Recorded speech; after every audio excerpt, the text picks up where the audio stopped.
We'll guide you through how to create VFX in Blender. If you find this helpful, consider subscribing and liking the video.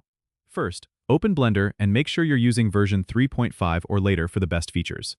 Once you're in, go to the top menu and switch from Layout to VFXs. This will set the workspace tailored for visual effects.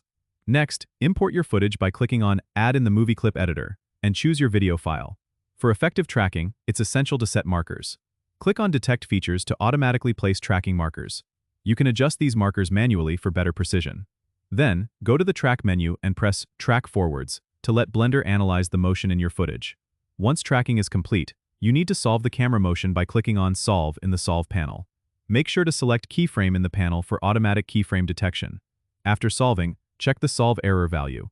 It should be below 1 for optimal results. Now, it's time to set up the 3D scene. Click on Set Up Tracking Scene in the toolbar.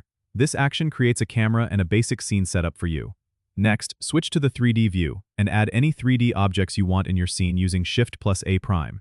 Then selecting Mesh. You can place these objects based on the tracked data for seamless integration.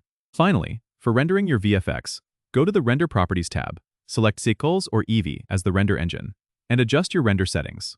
Once ready, click Render Animation to see your VFX come to life. Don't forget to subscribe and comment if this helped you out.